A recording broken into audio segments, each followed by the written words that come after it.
Hello friends, ಎಲ್ಲರೂ ಹೇಗಿದ್ದೀರಾ? ಎಲ್ಲರೂ ಕೂಡ ಚೆನ್ನಾಗಿದ್ದೀರಾ ಅಂತ ಅಂದ್ಕೊಂಡಿದ್ದೀನಿ. ನಾನು ಕೂಡ ಚೆನ್ನಾಗಿದ್ದೀನಿ. ಇವತ್ತು ಸಂಡೇ ಸ್ಪೆಷಲಾಗಿ ಮಟನ್ ಸಾಂಬಾರು ಮಾಡ್ತಾಯಿದ್ದೀನಿ. ಮೊದಲಿಗೆ ನಾನು 1 kg ಆಗುವಷ್ಟು ಮರಿ ಮಟನ್ ತೊಗೊಂಡಿದ್ದೀನಿ. ಹಾಗೆ ಮಟನ್ ಸಾಂಬಾರಿಗೆ ಬೇಕಾಗುವಂಥ ಇಂಗ್ರೀಡಿಯೆಂಟ್ಸ್ನ ರೆಡಿ ಮಾಡಿಟ್ಕೊಂಡಿದ್ದೀನಿ. ಹಾಗೆ ಒಂದು ಸೈಡ್ ಪ್ಲೇಟಲ್ಲಿ ಈರುಳ್ಳಿ ಖಾರಕ್ಕೆ ರೆಡಿ ಮಾಡಿಟ್ಕೊಂಡಿದ್ದೀನಿ. ಹಾಗೆ ಕಾಯಿ ಖಾರಕ್ಕೆ ಪಕ್ಕದ ಪ್ಲೇಟಲ್ಲಿ ರೆಡಿ ಮಾಡಿಟ್ಕೊಂಡಿದ್ದೀನಿ. ನೀವು ನೋಡ್ಬೋದು.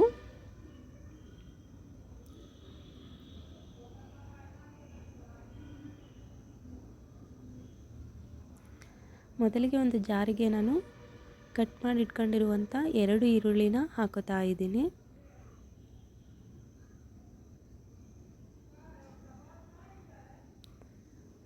ಆನಂತರ 2 ಇಂಚಾಗುವಷ್ಟು ಶುಂಠಿನ ಹಾಕೋತಾ ಇದ್ದೀನಿ. ಸ್ವಲ್ಪ ಪುದೀನ ಸೊಪ್ಪು, ಹಾಗೆ ಕಟ್ ಮಾಡಿ ಇಟ್ಕೊಂಡಿರುವಂಥ 1 ಕೈ ಹಿಡಿಯಷ್ಟು ಕೊತ್ತಂಬರಿ ಸೊಪ್ಪು, ಹಾಗೆ 2 ಬೆಳ್ಳುಳ್ಳಿನ ಚೆನ್ನಾಗಿ ರುಬ್ಕೋತಾ ಇದ್ದೀನಿ.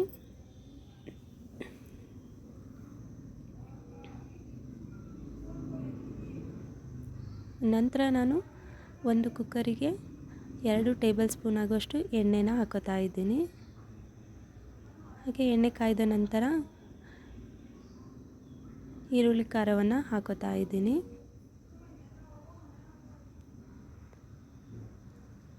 ಈರುಳ್ಳಿ ಪೇಸ್ಟು ಚೆನ್ನಾಗಿ ಹಸಿ ವಾಸನೆ ಹೋಗೋವರೆಗೂ ಫ್ರೈ ಮಾಡ್ಕೋತಾ ಇರಬೇಕು.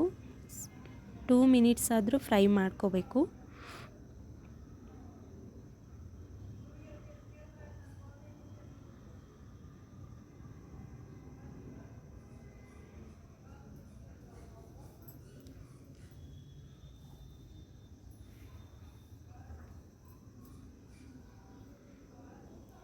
ಹಾಗೆ ವಾಶ್ ಮಾಡಿಟ್ಕೊಂಡಿರುವಂಥ ಮಟನ್ನ ಕೂಡ ಹಾಕೋತಾ ಇದ್ದೀನಿ.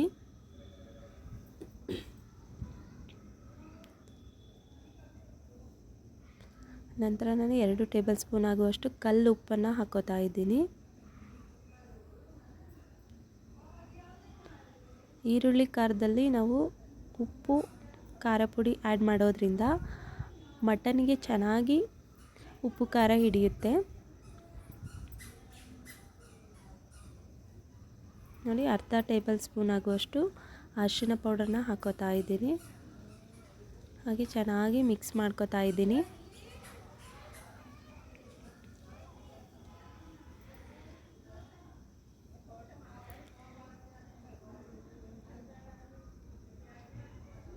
ಮಟನ್ ಸ್ವಲ್ಪ ನೀರು ಬಿಟ್ಕೊಳ್ಳೋವರೆಗೂ ಫ್ರೈ ಮಾಡ್ಕೋಬೇಕು.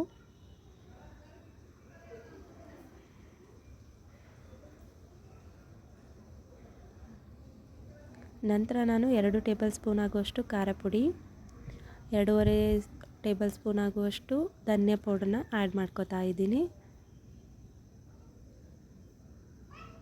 ನೋಡಿ, ಚೆನ್ನಾಗಿ ಮಿಕ್ಸ್ ಮಾಡ್ಕೋತಾ ಇದ್ದೀನಿ.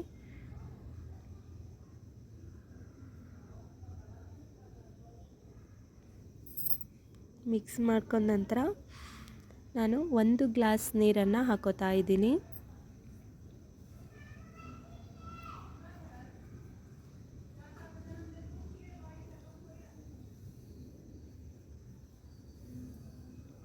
ನೀರು ಹಾಕೊಂಡ ನಂತರ ಚೆನ್ನಾಗಿ ಮಿಕ್ಸ್ ಮಾಡ್ಕೊಬಿಟ್ಟು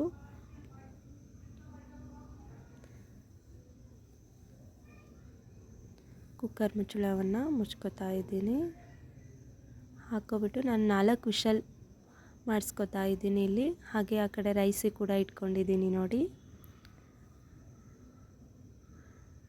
4 ವಿಷಲ್ ಆದ ನಂತರ ನೋಡಿ ಎಷ್ಟು ಚೆನ್ನಾಗಿ ಬಂದಿದೆ, ರೆಡ್ ಬ್ರೈಟ್ ಕಲರ್.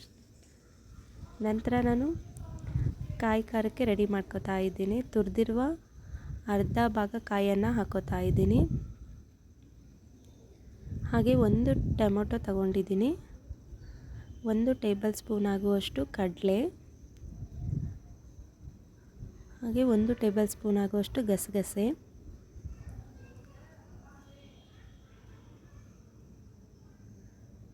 ಇದನ್ನ ಚೆನ್ನಾಗಿ ರುಬ್ಕೋಬೇಕು.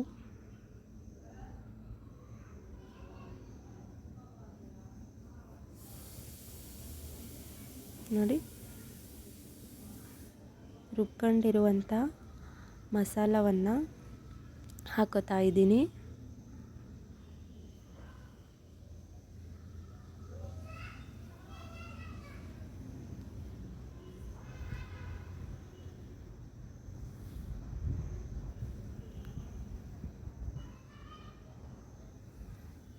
ನೋಡಿ ಮಸಾಲ ಹಾಕ್ಕೊಬಿಟ್ಟು ಚೆನ್ನಾಗಿ ಮಿಕ್ಸ್ ಮಾಡಿಕೊಂಡ್ರೆ ಎಷ್ಟು ಚೆನ್ನಾಗಿ ಬರುತ್ತೆ.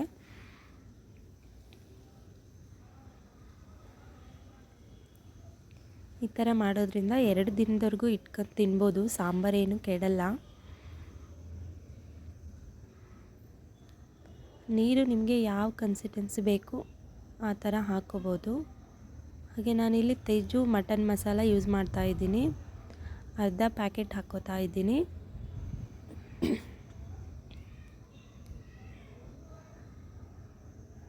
ನೋಡಿ ಸಾಂಬಾರು ಎಷ್ಟು ಘಮ ಘಮ ಬರ್ತಾಯಿದೆ. ಈ ಘಮ ನಿಮ್ಮ ಮನೇಲೂ ಬರಬೇಕಂದ್ರೆ ನೀವು ಒಂದ್ಸರಿ ಟ್ರೈ ಮಾಡಿ.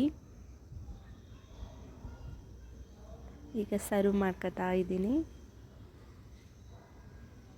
ನೋಡಿ ಸಾಂಬಾರು ಎಷ್ಟು ಚೆನ್ನಾಗಿ ಬಂದಿದೆ. Thank you for watching. ಮತ್ತೆ ಸಿಗೋಣ ನೆಕ್ಸ್ಟ್ ರೆಸಿಪಿಯೊಂದಿಗೆ. ನಮ್ಮ ರೆಸಿಪಿಗಳು ನಿಮ್ಗೆ ಇಷ್ಟ ಆದರೆ ಲೈಕ್ ಮಾಡಿ, ಶೇರ್ ಮಾಡಿ, ಕಮೆಂಟ್ ಮಾಡಿ, ಹಾಗೆ ಸಬ್ಸ್ಕ್ರೈಬ್ ಮಾಡಿ.